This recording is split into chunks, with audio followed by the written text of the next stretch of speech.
그러면 2교시 시작해 보도록 할게요. 우리 2교시 시작은 그 산재보험의 급여 종류, 그 다음에 이 종류에 따른 지급 사유, 급여 수준에 대해서 볼 거예요. 그래서 우리 요양급여 같은 경우는 업무상 재해로 인한 부상이나 질병이 발생했을 때 요양급여를 지급을 하는데요. 자, 요거 기억을 해주세요. 요양급여 같은 경우는요, 요양기간이 뭐 예를 들어서 뭐 살짝 다쳐서 병원 가서 하루 치료받았다. 그러면은 이거는 요양급여의 지급 대상이 안 되고요.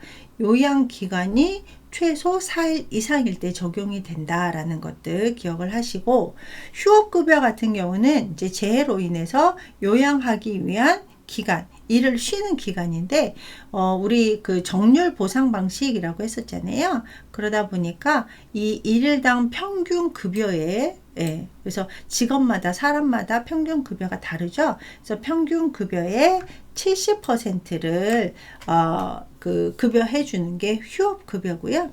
그 다음에 장애금 급여 같은 경우는요, 우리 이제 재해로 인해서 부상이나 질병 후에도 장애가 남아있을 때 이제 지급되는 건데요. 이 장애 등급에 따라서 이렇게, 연금, 이제 90% 정도의 연금부터 시작을 해가지고 14등급 같은 경우는 평균 급여의 55일분을 일시적으로 지급하는, 그래서 이제 그 원하는 대로 또 급여 수준이 어느 정도냐에 따라서 장애 급여가 달리 지급이 되고요.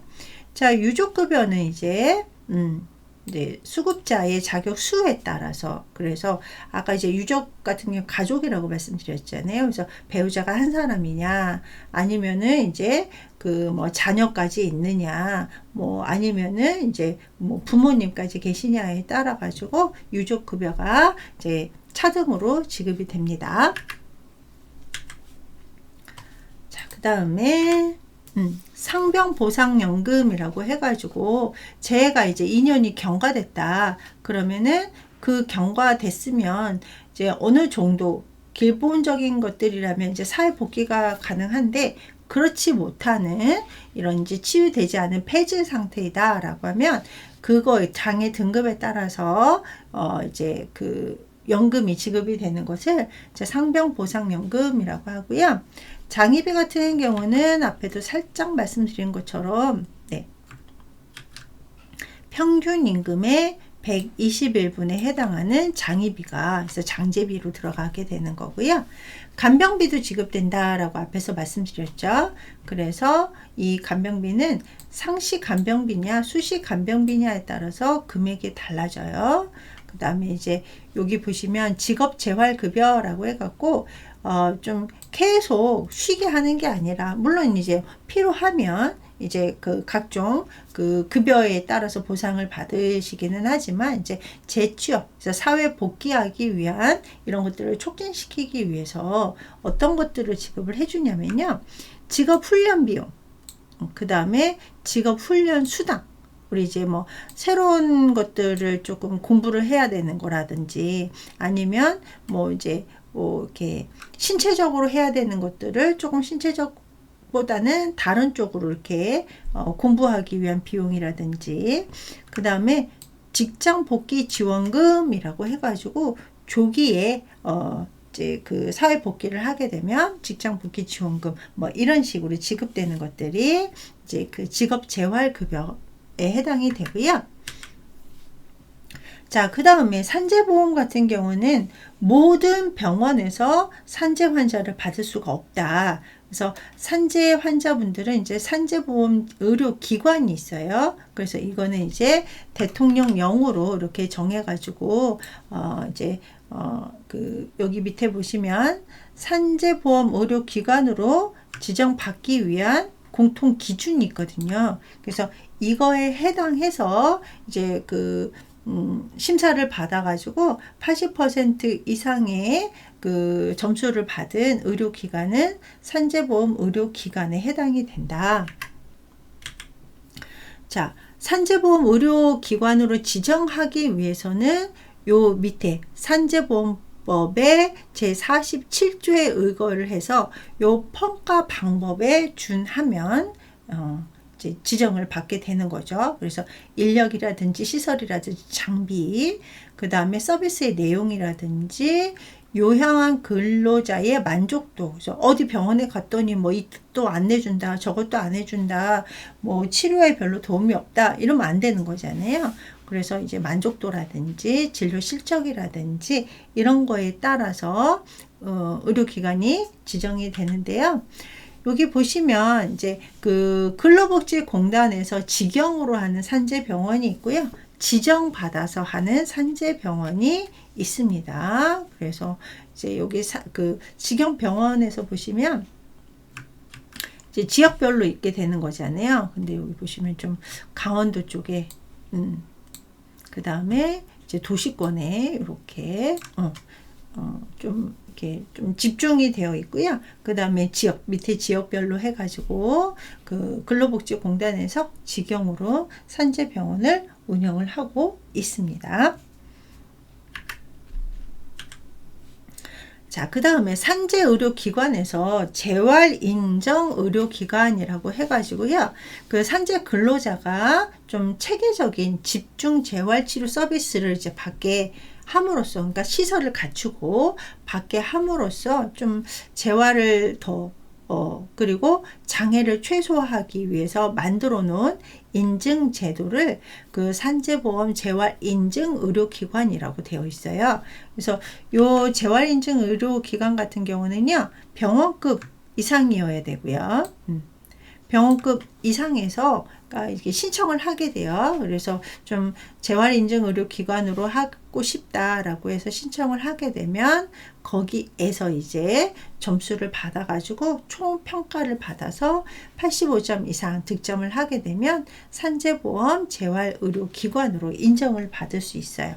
그러면은 이제 다른 산재의료기관에서 또 트랜스퍼를 보내기도 하죠. 그래서 어떤 재활 서비스에 해당하는 거라든지 뭐 특수한 장비라든지 아니면 이제 어떤 분야에 굉장히 그 권위 있는 의사라든지, 왜냐면 이제 이 그 재활인증의료기관은 인력도 포함이 되거든요. 그래서 그런 것들에 대해서 좀 산재 환자분들이 좀 집중적으로 받을 수 있는 의료기관을 따로 만들어서 운영을 하고 있다라고 생각을 하시면 되겠습니다.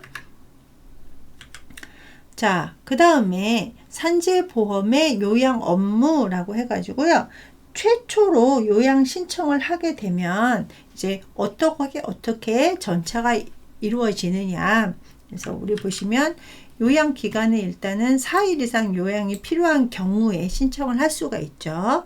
그래서 이제 산재가 발생을 했다. 뭐 예를 들어서 이제 업무상 사고가 발생을 했다라고 하면은 이제 응급조치를 먼저 해야 되겠죠. 그죠? 응급조치 후에 병원에 후송을 하는데, 이제 병원도 산재 지정 의료기관인지 먼저 확인을 하고, 그러니까 예를 진짜 응급 상황이다라고 하면 이제 병원에서 이제 꼭 그 산재 지정 의료기관이 아니다라고 하더라도 응급 조치를 하고 그 다음에 산재 지정 의료기관으로 이제 병원으로 후송을 시켜야 되겠죠. 그 다음에 이제 산재에 해당하는 요양급여를 이제 신청서 작성하는 게 있어요. 그래서 이거 작성을 해서 근로복지공단에다가 제출을 해야 되겠죠. 그러면은 이 근로복지공단은 재해 여부를 확인을 하고 며칠 이내에, 자 보시면 7일 이내에 요양에 대한, 그러니까 산재의 그 요양을 승인을 한다라는 것들을 이제 7일 이내에 신속하게 통지를 해 줘야 된다. 그래서 꼭 7일 기억을 해 주시고요. 자, 그 다음에 처리 절차를 볼게요. 그래서 요양급여 신청서에다가 재해 발생 경위를 정확하게 작성을 해야 돼요. 그래서 무슨 일을 하다가 어떤 과정에 의해서 재해가 발생했다라는 것들을 정확하게 작성을 해가지고 중요한 건 그냥 산재보험 의료기관 확인을 받아야 되는데, 그러니까 병원에서 이렇게 재해가 발생했다라고 해야 되는데 여기도 포함이 돼요. 사업주가 이거는 재해 발생이다 라고 인정을 해줘야 된다라는 거 꼭 기억을 하시고요. 그래서 사업주하고 산재보험 의료기관에 확인을 받은 후에 그 사업장을 관할하는 근로복지의 그 지역 본부가 있거든요. 그곳에다가, 그래서 근로복지공단 지사에다가 제출을 해야 된다. 그래서 근로자의 관할이 아니라 사업장의 관할에 지사에다가 제출을 할 수 있어야 된다라는 거 꼭 기억을 하시고요. 자, 그래서 여기 보시면 제출지사를 보시면 산재보험을 가입한 사업장의 주소지를 관할하는 지사. 근데 건설 현장 같은 경우는 건설 현장 소재. 그래서 사업장은 서울에 있는데 건설 현장은 지방인 경우도 있잖아요. 그럴 때는 건설 현장 소재에 이제 그 지사에다가 제출을 할 수 있어야 된다라는 거 기억을 해 주시고요. 자, 그 다음에 이제 뭐 업무상 질병은 아까 말씀드렸었죠. 그래서 이제 업무상 연관관계가 있는, 상당 인과관계가 있는 이런 질병 같은 경우로 인해서 신청을 하게 된다라고 하면은 여기 보시면 뭐 이런 얘기하면 좀 그렇지만 어떻거나 사고나 부상 이런 것들은 사업장이나 뭐 사업주의 그 오더에 의해서 한 것다라는 것들이 좀 판별이 되기 쉽죠. 근데 업무상 질병 같은 경우는 사실 이 질병이 업무하고 관련된 거냐라고 하는 것들이 논란이 좀 많단 말이에요. 그래서 업무상 질병 판정위원회라는 곳이 있어가지고 이 판정위원회를 거쳐서 업무상 재해인지에 맞는지 안 맞는지 여부를 좀 결정해야 되고요.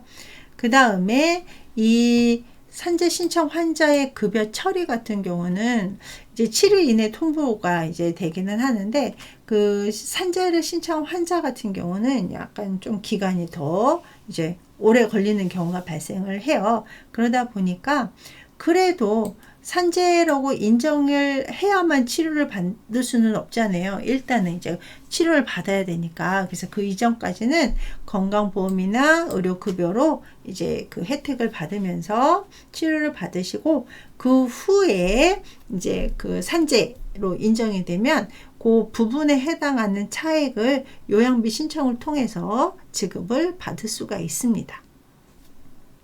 네, 산재 같은 경우는 이제 수급권의 보호라고 해가지고요. 근로자의 보험급여를 받을 권리는 그 사업장에서 퇴직을 했다라고 해서, 그러니까 뭐 그만뒀다 그러면은 산재 혜택을 못 받느냐, 그거는 안 된다라는 얘기죠. 그래서 퇴직을 해도 이 수급권은 이제 소멸되지 않고 보호를 받을 수 있고요.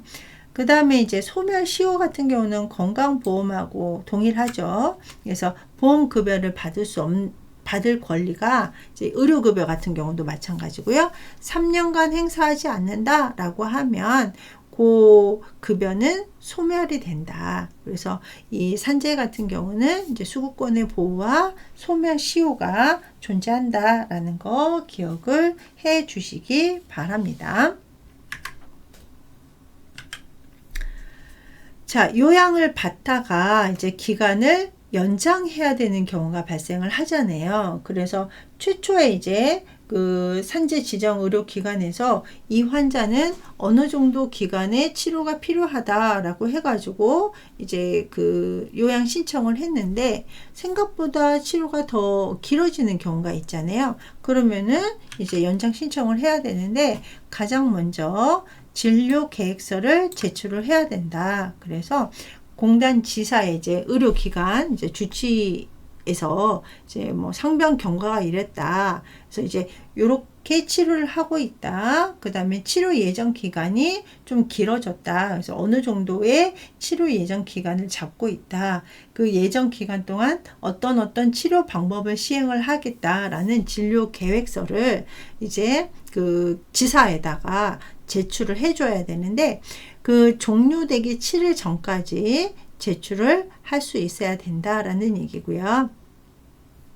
그러면 이제 지사에다가 진료 계획서를 제출을 했으면 심사가 이루어지겠죠. 그죠? 예, 그래서 요 계획서를 공단이 심사를 해가지고 치료 기간을 변경을 이제 할 수도 있고 안 할 수도 있죠. 예, 그래서 이제 변경을 이제 명했다라고 하면은 그거를 제 근로자하고 의료기관에다가 통지를 이제 해야 되고, 그 다음에 그걸 이제 통보를 이제 할 수 있어야 된다. 그래서 요거는 이제 의료기관하고 신청인에게 통보, 이제 심사 통해서 이제 결정이 되면 통보를 당연히 해줘야 된다라는 이야기죠.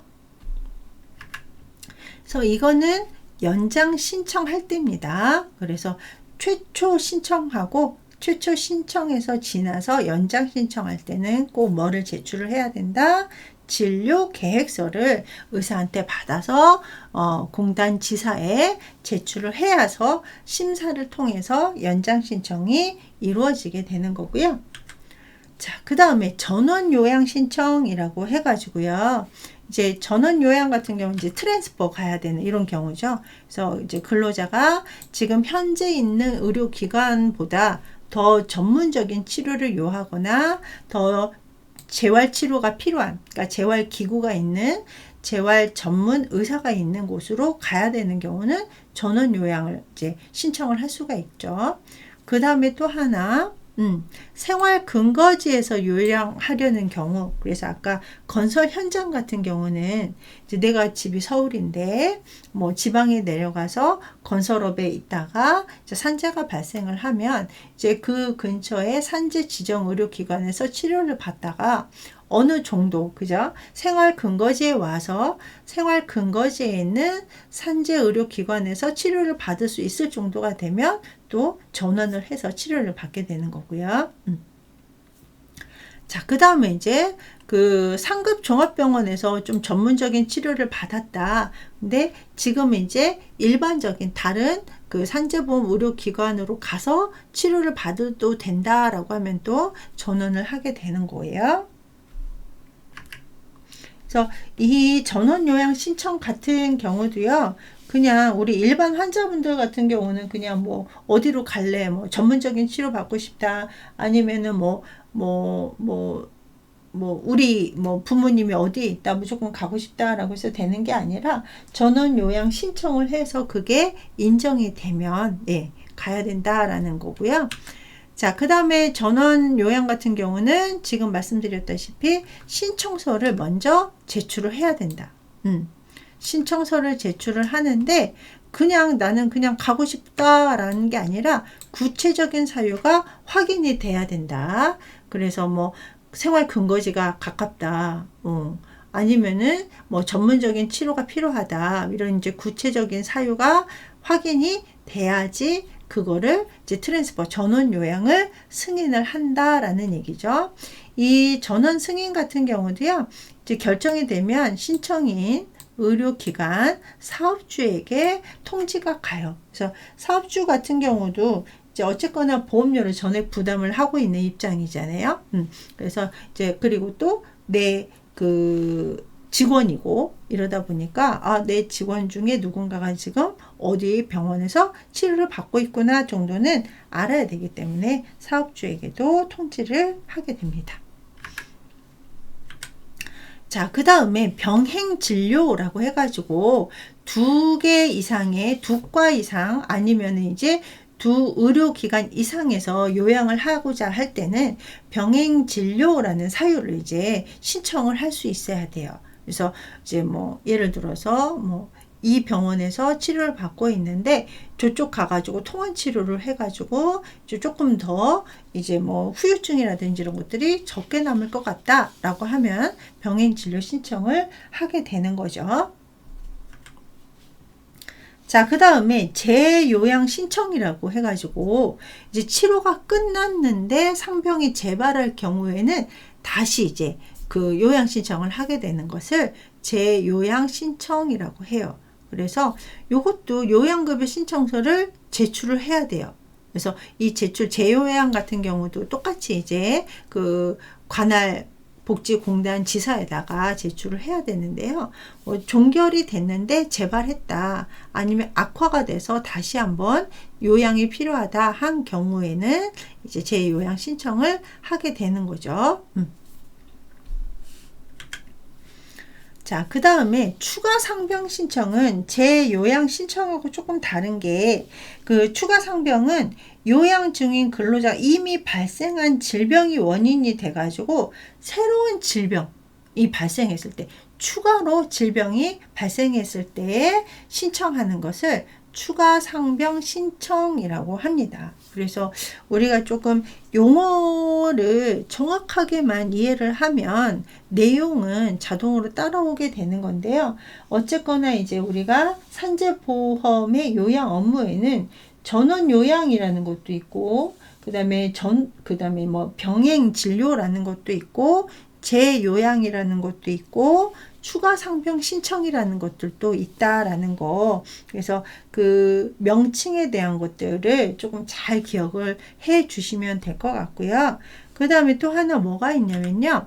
후유 증상 관리 대상자가 있어요. 그래서 이제 치유가 됐거나 치유 후에도 후유증으로 인해 가지고 그 상병이 좀 악화되거나 뭐 재발됐거나 아니면 합병증이 유발될 이럴 경우 같은 경우는 이제 후유증 증상에 대한 관리 대상자를 따로 해가지고 이제 관리가 들어가는 게 이 후유 증상 관리 대상자라고 이제 명칭이 나와져 있습니다. 그래서 이 후유 증상 관리 대상자 같은 경우는요, 여기 보시면 후유 증상 서비스 카드가 있어요. 그래서 여기 카드에 기재된 후유 증상에 대한 뭐 이제 관리 내용에 대한 뭐 이런 것들, 유효 기간 이런 것들을 이제 통해 가지고 서비스를 받게 되는 거죠.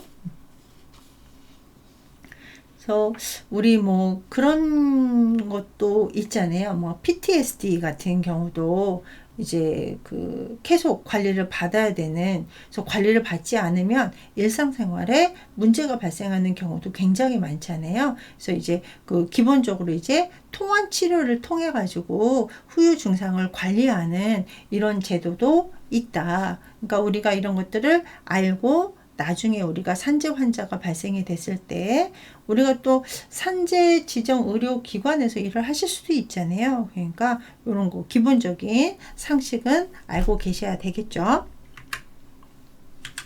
자, 그 다음에 뭐 일반적인 기준은 앞에서 얘기를 했었고요. 자, 종별 가산율. 네.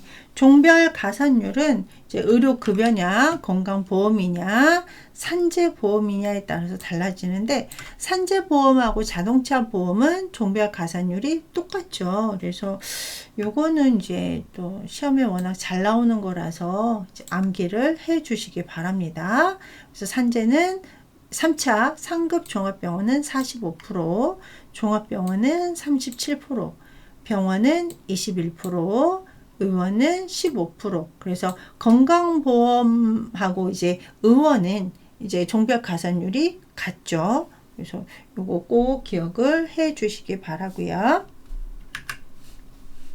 그 다음에 이제 산재보험 요양급여 항목별 기준에서 입원료부터 시작을 해서 뭐 이송료, 뭐 초음파, 그 다음에 우리 뭐 산재 같은 경우 이제 관절 가동 범위 검사 이런 것들도 이제 그 산정 기준 안에 들어가게 되는 거고요. 뭐 치과, 임플란트 이런 것들도 해당이 돼요. 자, 그 다음에 이제 추가로 하는 것들, 뭐 보철이라던가 화상 환자분들 같은 경우도 네, 이렇게 추가로 인정하는 것들이 있고요. 그 다음에 이송료. 네, 이송료 같은 경우는 이제 교통비라든지 이동하는 동안에 동행하는 간호인까지 포함된 뭐 숙박비라든지 식대라든지 교통비 이런 것들이 포함이 되는 것들이 이송료가 있다. 자, 그 다음에 여기 보시면 전신 해부에 따른 비용. 그래가지고 우리 이제 산재 같은 경우 인정이 돼야 되는 거잖아요. 그래서 뭐 분진 직업에 종사하거나 아니면은 사망 원인을 알 수 없는데 이게 산재인지 아닌지 이제 유족이 이제 의뢰를 하게 되면은 전신 해부를 해서 이제 사망 원인을 파악을 하게 되잖아요. 그때 이제 비용에 이제 그 급여 안에 들어간다라는 거. 참 그래요. 가족 입장에서는 그죠. 예, 우리나라 정서상 해부를 한다, 뭐 신체를 조금 이렇게 건드린다라는 자체가 근데 그럼에도 불구하고 해야 되는 경우가 발생을 하면 좀 유족 입장에서는 좀 안타까운 이런 것들이 발생할 수도 있죠. 자, 그 다음에 이제 산재보험의 비급여. 그래서 산재보험도 똑같이 건강보험처럼 비급여가 발생이 된다. 그래서 비급여는요, 이렇게 치료적 비급여가 있고요. 제도적 비급여가 있고요. 선택적 비급여가 있습니다. 그래서 제도적인 거는, 아니, 치료적인 거는 치료나 진단을 하기는 하지만 보건복지부에서 비급여라고 인정한 항목 같은 경우, 제도적이라는 거는 제도적으로 뭐 상급 병실료라든지 이런 것들은 비급여다라고 하는 것들, 선택 비급여 같은 경우는 일상생활에 지장이 없는 그리고 산재하고 관련이 없는 이런 것들을 치료를 받으면 그거는 선택적 비급여에 들어간다. 자, 그 다음에 진료비 심사에서 이제 그 이의 신청을 하게 되면, 그죠? 결정이 됐는데 이의 신청 불복을 하게 된단 말이에요. 그러면은 90일 이내에 이제 판정받은 날로부터 90일 이내에 이의 신청 심사 청구를 해야 된다라는 것들. 예. 그래서 우리 학생들 이제 PPT를 이제 제가 지금 공유를 하고 있잖아요. 이 PPT 같은 거는 잘 이렇게 보관을 해 놨다가 이제 한 번씩 쭉 읽어 보시면, 교재하고 같이 읽어 보시면 도움이 많이 되실 것 같습니다. 자, 이번 주는 산재보험에 대해서 공부를 해봤고요. 자, 지금까지 공부한 거에 대한 문제풀이 들어가도록 하겠습니다. 자, 이번 주는 우리 산재보험에 대해서 공부를 해봤죠. 그래서 산업재해보상보험법에 대한 문제, 그래서 복습 겸 문제풀이 한번 해보도록 하겠습니다. 그래서 이 산재보험에 대한 심사 청구는 나중에 심사 청구 배울 때 좀 자세하게 배우기로 하고요. 그래서 심사 청구는 어차피 건강보험, 의료급여, 뭐 산재보험 크게 많이 다르지 않기 때문에 나중에 다루기로 하고, 오늘은 요 보상보험법에 대한 공부를 해봤어요. 그래서 문제풀이를 할 건데, 자, 총 10문제. 우리 학생들 한 2분 정도 조용히 한번 문제를 풀어 보시고요. 그 다음에 2분 후에 문제풀이 들어가도록 하겠습니다.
자, 그러면 문제풀이 한번 해볼게요.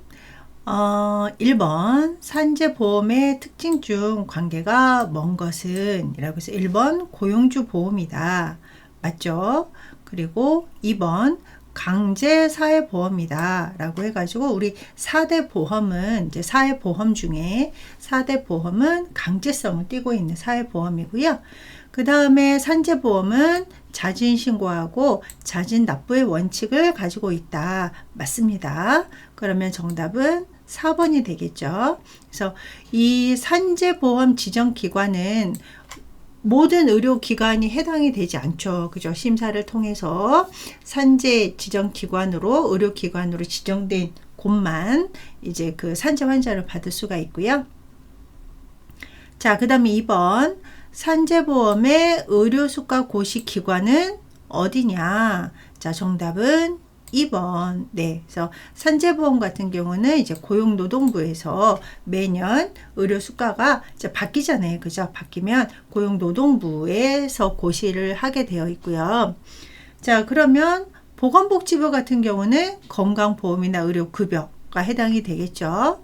그리고 자동차보험 같은 경우는 국토교통부에서 고시를 하게 되어 있습니다. 그래서 산재보험의 고시기관은 고용노동부다. 자, 그 다음에 3번. 산재보험의 발생 요인이 아닌 것은 이라고 해서 우리 앞에서 발생 요인 4가지 배웠죠? 그래서 일반적 요인, 기술적 요인, 교육적 요인, 관리적 요인 이렇게 4가지 발생 요인에 대해서 공부를 해봤어요. 죄송해요. 그러면 정답은 3번 직업적 요인이다. 그래서 이것도 우리 학생들이 많이 좀 헷갈리는 것 중에 하나가 산재보험은 직업을 갖고 근로를 하면서 이제 그 근로를 하다가 발생하는 거기 때문에 뭐 직업적 요인도 들어가지 않을까 뭐 이런 식으로 이제 좀 착각할 수 있어요. 그래서 잊어버리지 마시고요. 자, 4번. 업무 재해로 인한 부상이나 질병에 대한 산재보험의 요양기간의 적용은 그래서 우리 며칠 이상이다. 자, 4일 이상이다. 네. 그래서 3일까지는 이제 그 해당이 안 되고요. 4일이 지나면 그때부터 업무상 재해의 요양기간에 적용이 된다. 자, 그 다음에 5번. 휴업급여에 대한 문제예요. 휴업급여는 평균급여의 100분의 70에 해당하는 금액을 지급한다. 그래서 휴업급여는 평균급여의 70%. 자, 6번. 장의비에 대한 문제죠. 장의비는 근로자가 업무상의 사유로 사망한 경우에 지급을 하는데 평균 임금의 며칠분이냐? 자, 4번 121분에 해당하는 금액을 장의비로 해가지고 유족한테 지급하는 요 제도가 있고요. 자, 7번 산재보험의 직업재활급여 지급 대상이 아닌 것은 그래서 우리 이제 산재 환자분들도 빨리 이제 재활 그래서 일상생활 그 근로를 할 수 있도록 직업 재활급여라는 것을 지급을 하는데요. 자, 답은 1번이에요. 특별치료비는 직업재활급여에 해당이 안 돼요. 그럼 볼까요? 직장적응훈련비, 그 다음에 재활운동비, 그리고 직장복귀지원금 이런 것들이 직업재활급여에 소속이 되는 급여 대상이다 라고 다시 한번 좀 복습을 해 주시고요. 8번 산재보험 요양급여 신청서를 공단에다가 제출을 했어요. 그러면은 이 제출을 할 때 업무상 재해 판정은 며칠 이내에 판정을 빨리 해줘야 되느냐? 네, 7일이죠. 예, 앞에서 배웠던 내용이에요.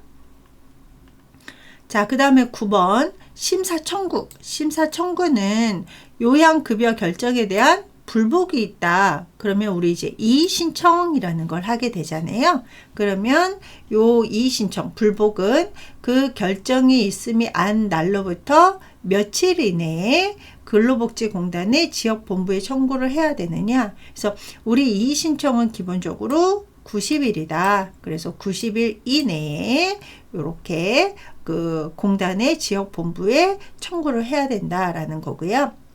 자, 10번. 산재보험 요양기관의 종별 가산율. 우리 그 종별 가산율 건강보험이냐 의료급여냐 그 다음에 산재보험이냐 자동차 보험이냐에 따른 종별 가산율 같은 경우는요 좀 외워두실 수 있어야 되겠죠. 그래서 상급 종합병원은 45%, 종합병원은 37%, 병원은 21%, 의원은 15%.